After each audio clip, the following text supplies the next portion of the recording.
دنیا میں جہاں پر بھی رحمت ہے وہ میری ذات میری ذات سے تقسیم ہوتا ہے تو اس نے اپنی صفت کا اعلان کیا الرحمن، میں رحمان ہوں، اور اس کے فوراً بعد کہا علم القرآن، وہ رحمان ہے جس نے اتنے قرآن عطا کیا۔ تو آپ دیکھ رہے ہیں تو دیکھ رہے ہیں کہ اللہ نے رحمان کے ساتھ لفظ علم کو متصل کر دیا کہ جہاں پر بھی لفظ رحمان کی معرفت ہے وہاں ضروری ہے کہ لفظ علم کی بھی معرفت حاصل ہو جائے۔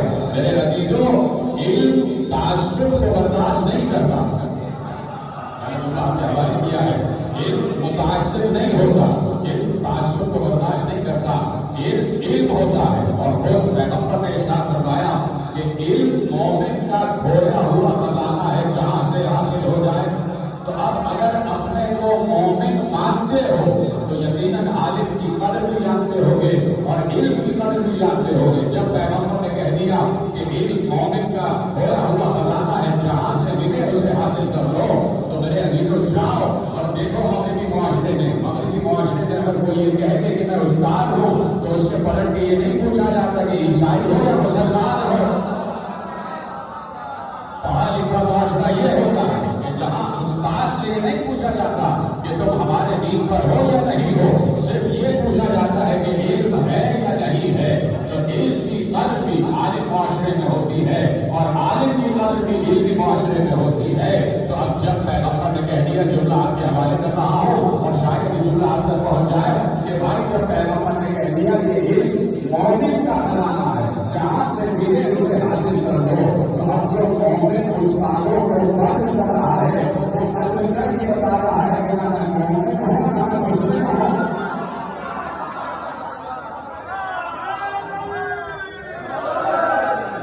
میں مومن ہوں نہ میں مسلم ہوں، اس لیے کہ علم تعصب کو برداشت نہیں کرتا، علم متعصب نہیں ہوتا، علم یہ نہیں کہتا کہ کس تہذیب سے ہو، علم یہ نہیں کہتا کہ کس تمدن سے ہو، علم یہ نہیں پوچھتا کہ کس ثقافت سے ہو، علم تو یہ کہتا ہے کہ آپ سے جانتے ہو یا نہیں جانتے۔ بات یہ ہے کہ میں آپ کے حوالے ایک قصہ کر دوں، ایک روایت کر دوں کہ علم اور عالم کی قدر کیا ہے۔ علم اور عالم کی قدر کیا ہے کہ جس وقت جناب عیسیٰ 2.5 برس کے ہیں تو جناب مریم عیسیٰ کو لے گئی تعلیم دلوانے، اس عیسیٰ کو جو پیدا ہی نبی ہوا، اور جو ہے اس عیسیٰ کو جو پیدا ہی نبی ہوا، بے اتفاق ہر قصص الانبیاء میں جہاں پر جناب عیسیٰ کی زبان حیات کی ہوئی ہے وہاں پر یہ روایت لکھی ہے۔ اور یہ بات کوئی ایسی نہ ہونی نہیں ہے کہ ایسا نہ ہو، اس لیے کہ قدرت کی صاحب عصمت شخصیات جب بھی کوئی عمل انجام دیتی ہیں تو اس کے پیچھے حکمت ہوتی ہے، اس کے پیچھے کوئی فلسفہ ہوتا ہے،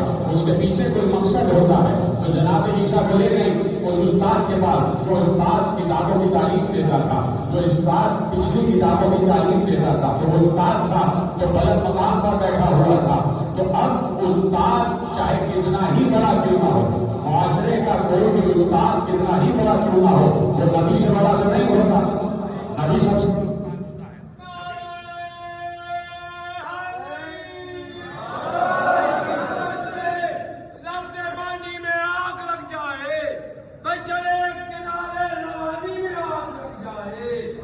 جلال ایسا کہ حضرت عباس کا کے دریا میں ارے گرے پسینہ تو پانی میں آگ لگ جائے۔ میں کہنا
عرض کیا کہ صاحب نسبت شخصیات کی کوئی بھی اگر کوئی بھی معاملہ ہو، کوئی بھی ان کا فعل ہو، وہ حکمت سے خالی نہیں ہوتا.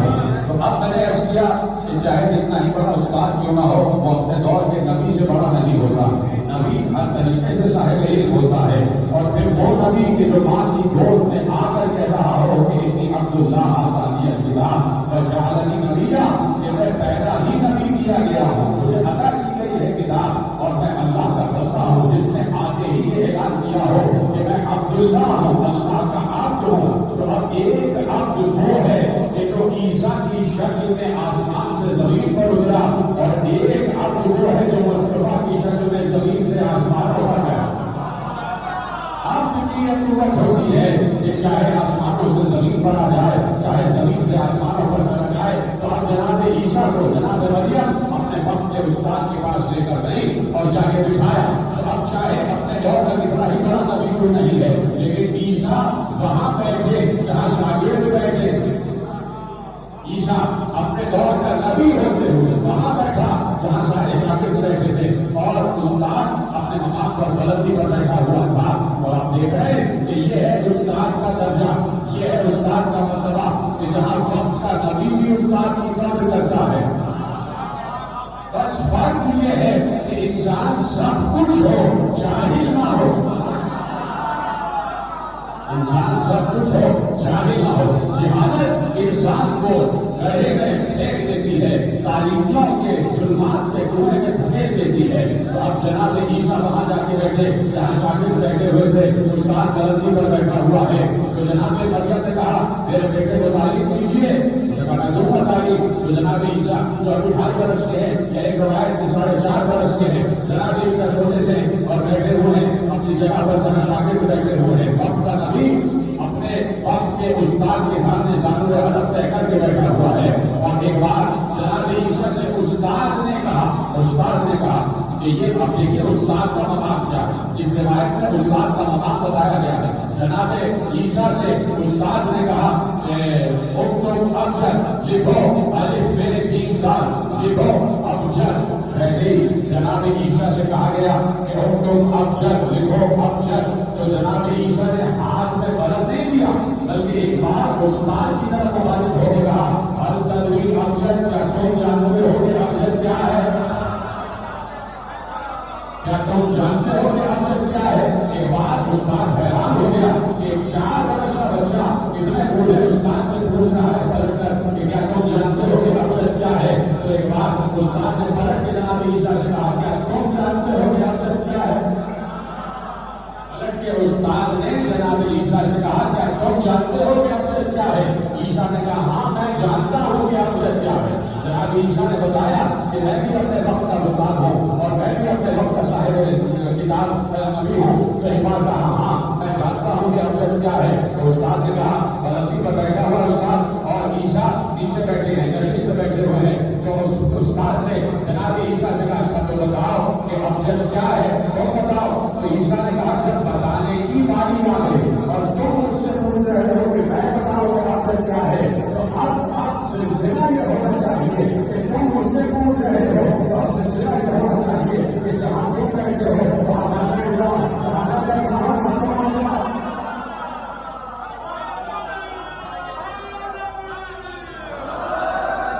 جہاں تم بیٹھے ہو وہاں میں آ جاؤں اور جہاں میں بیٹھا ہوں وہاں تم آ جاؤ. تو اس کا مطلب ہے کہ جناب عیسیٰ نے بتایا کہ استاد کا مرتبہ ہر دور میں بدل رہا ہے. استاد کا مرتبہ ہر دور میں بدل رہا ہے. اس استاد نے پلٹ کے عیسیٰ سے یہ نہیں پوچھا تھا کہ کیا تم میرے مسلک پر ہو یا نہیں ہو.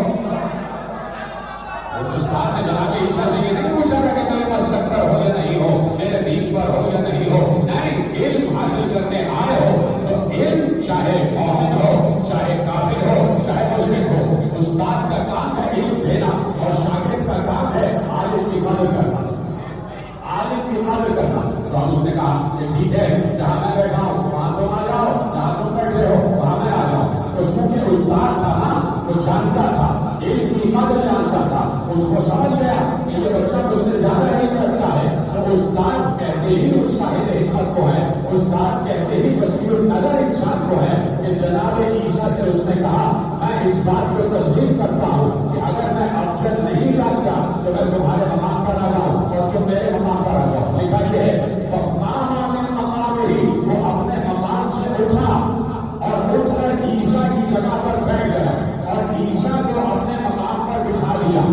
اب چاہے مسلمان تھا یا نہیں تھا، لیکن اسے یہ معلوم تھا کہ علم کی قدر ہمیشہ مسند ہوا کرتی ہے. مجھے نہیں معلوم کہ وہ کیسے تھے، لیکن 70 مرتبہ کہتے رہے کہ اگر اللہ ہوتے ہمارا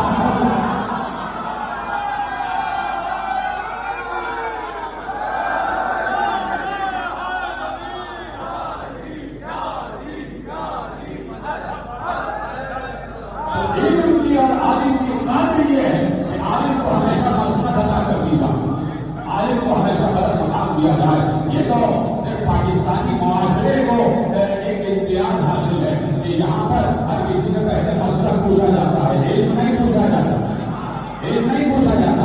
یہ قرآن کہہ رہا ہے هل يستوي الذين يعلمون والذين لا يعلمون. اے نبی ان سے پوچھیے، قرآن آج بھی کہہ رہا ہے نبی ان سے پوچھیے، ان سے پوچھیے. آج جو بھی لوگ آپ کے سامنے ہیں تو قرآن میں لفظ خود آج بھی موجود ہے. اور کریں اس بات کا، قرآن میں لفظ خود آج بھی موجود ہے. اللہ آج بھی کہہ رہا ہے کہہ دیجیے.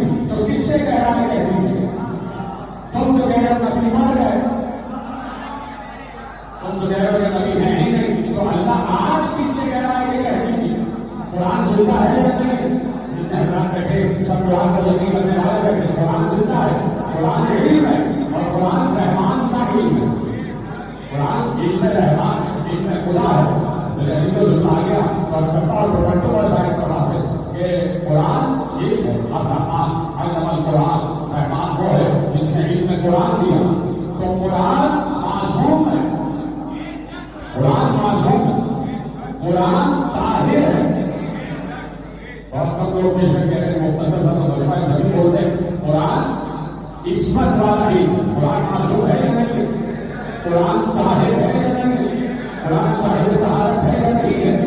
اللہ اس قرآن کا نازل کرنے والا، تو اللہ بھی معصوم ہے اور اللہ بھی طیب و طاہر ہے. تو طیب و طاہر اللہ، یہ کیسے ہو سکتا ہے کہ طیب و طاہر اللہ طیب و طاہر کلام کو کسی نجس اور کسی شاہد کے حوالے کرنا؟ کیسے ہو سکتا ہے کہ کسی نجس اور شاہد کے حوالے میں قرآن کر دے؟ تو اب جس انسان کی بات ہو رہی ہے، الرحمن علم القرآن خلق الانسان علمہ البیان، اپنے انسان کو خلق کیا. تو جس انسان کو علم قرآن دیا گیا ہے وہ ازل سے طیب و طاہر بھی ہے اور ازل سے معصوم بھی ہے.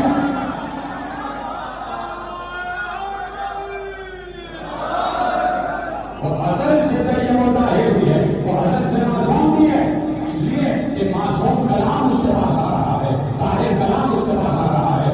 اب وہی قرآن جو معصوم ہے، وہی قرآن جو زندہ ہے، وہی قرآن جو تازہ ہے، وہی قرآن جو طیب ہے، وہی قرآن جو طاہر ہے. وہ قرآن آج یہ کہہ رہا ہے کل کہہ دیجیے، اس سے کہہ رہا ہے نبی سے تو کہہ رہا ہے. تو قرآن تو نبی کو زندہ مان رہا ہے. اب یہ کون لوگ ہیں جو قرآن سے فرق کر نبی کو مردہ مان رہے ہیں؟ یہ کون لوگ ہیں جو قرآن کی ضد میں آ کر نبی کو مردہ مان رہے ہیں؟ آج بھی قرآن کہہ رہا ہے ان سے کہیے، ان سے پوچھیے هل يستوي الذين يعلمون والذين لا يعلمون. کیا عالم اور جاہل برابر ہو سکتے ہیں؟ یہ قرآن کہہ رہا ہے کہ عالم اور جاہل برابر نہیں ہو سکتے. یہ لفظ کیا میں خود جواب چھپا ہوا، یعنی اللہ یہ بتانا چاہ رہا ہے کہ جو جانتا ہے نہ جاننے والے کے برابر نہیں ہو سکتا، نہ جاننے والا جاننے والے کے برابر نہیں ہو سکتا. عالم اور جاہل برابر نہیں ہو سکتے، علم اور جہل برابر نہیں ہو سکتے. جہاں علم ہے وہاں دلیل ہے. جملہ آپ کے حوالے کر رہا ہوں، ہمارے کو جملہ تک پہنچے گا نہیں. اور سب سے بڑا فیصلہ کر رہا ہوں، تقریر کے شروع میں فیصلہ کر رہا ہوں. جہاں علم ہے وہاں پر سب بولے دلیل. جہاں علم ہے وہاں دلیل. روکتا ہوں جملہ، ابھی میں نے جملہ کہا نہیں. دیکھیے جیسے ہی نبی کے پاس نصارہ نجران آئے اور ان سے نبی نے پوچھا کہ تم کیا کہتے ہیں؟ کہا کہتے ہیں نبی ہے اور اللہ کا بیٹا، عیسیٰ جو ہے اللہ کا بیٹا. اتنی بڑی شرک کی بات پیغمبر کے سامنے کہی گئی. پیغمبر چاہتے تو پلٹ کے کہتے یہ مشرک ہے، یہ ہمارے عقیدے کے خلاف بول رہے ہیں، ان کو گردن کاٹ دو. میں نے تو کہہ دیا اور آپ آواز میں پیغمبر چاہتے تو کہتے کہ ہمارے عقیدے کے خلاف بات کر رہے ہیں، ان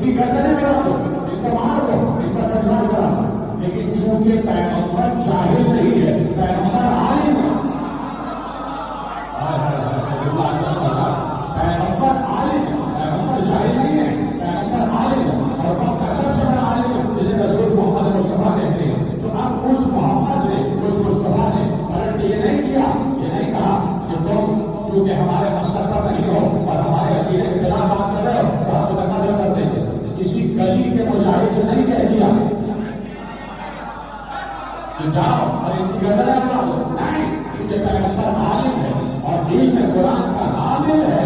تو اس لیے کہا کہ اچھا تم یہ کہتے ہو کہ عیسیٰ خدا کا بیٹا ہے، تو یہ بتاؤ کہ تمہارے اس دعوے کی تمہارے پاس کوئی دلیل موجود ہے؟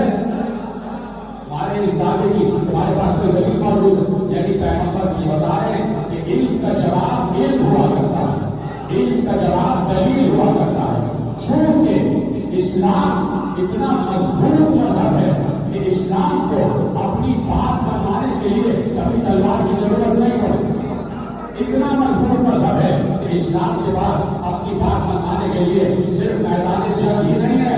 پیغمبر نے کہا تم سمجھتے ہو کہ ہمارے پاس ہماری بات منوانے کے لیے صرف میدان جنگ ہے؟ نہیں، ہمارے پاس ایک اور میدان بھی ہے اور اس میدان کو میدان مباہلہ کہا جاتا ہے. اگر سچے ہو تو ہمارے سامنے آ جاؤ.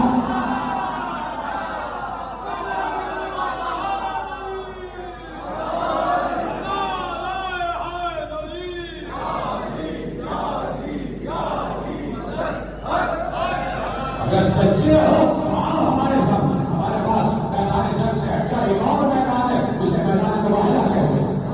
آؤ ہم سے مباہلہ کرو. اس وقت پیغمبر نے جاہلوں سے کہا آؤ ہم سے مباہلہ کرو. آج اس وقت ہم اپنے دور کے جاہلوں سے کہہ رہے ہیں اگر ہمت ہے تو تلواریں پھینکو اور آؤ ہم سے مباہلہ کرو.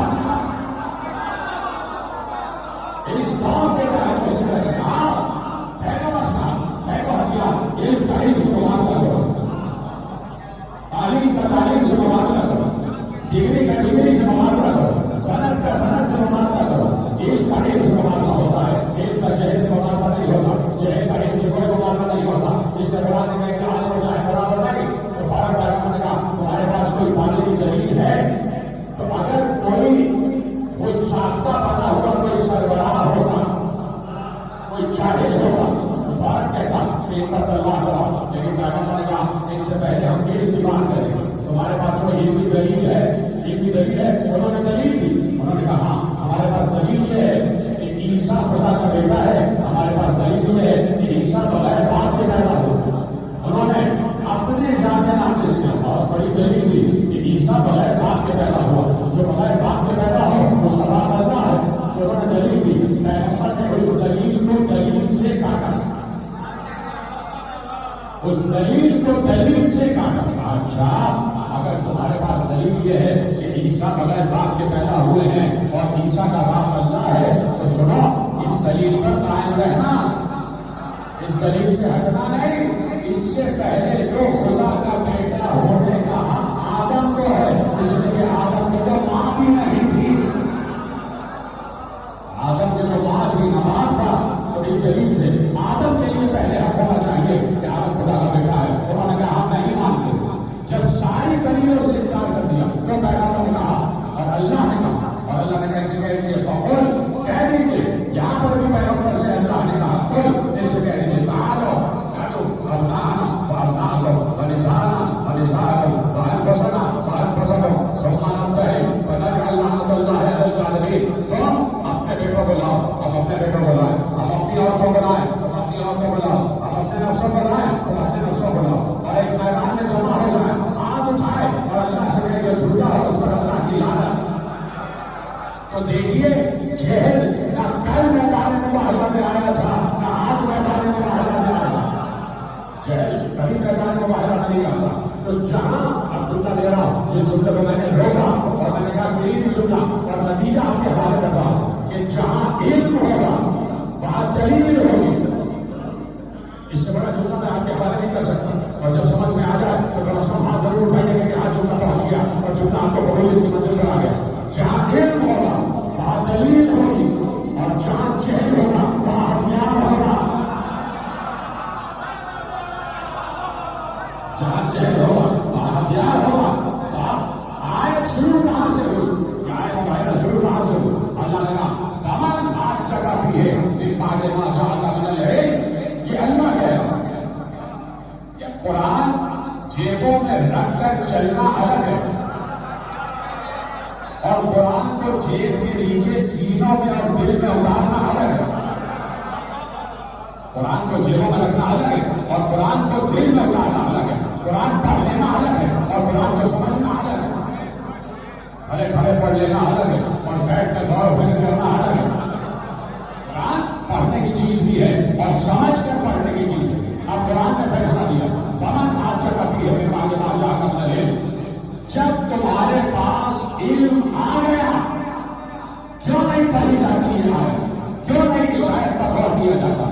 کیوں نہیں اس آیت کے بل بورڈ بنا دیے جاتے؟ بڑے بڑے بل بورڈ بنائے جائیں، بڑے بڑے بینروں پر یہ آیت لکھی جائے اور ہر دہشت گرد کے گھر پر لگا دی جائے، آج اس مدرسے میں لگا دی جائے جہاں پر دہشت کی تعلیم دی جا رہی ہے، جہاں پر اسلحے کی تعلیم سکھائی جا رہی ہے، وہاں پر اس آیت کو لکھ کر لگایا جائے. آیت ہے، حدیث بھی نہیں ہے، آیت ہے بھائی. اللہ کہہ رہا ہے فمن آج کفی ہے بعد ما جاءکم العلم. اب یہ قرآن اور قرآن کیسے سمجھا جاتا ہے یہ آپ مجھ سے بہتر جانتے ہیں. قرآن کہہ رہا ہے جب علم آ گیا تو جھگڑا کیوں کرتے ہو؟ جب علم آ گیا تو پھر فساد کس بات کا؟ جب علم آ گیا تو پھر اختلاف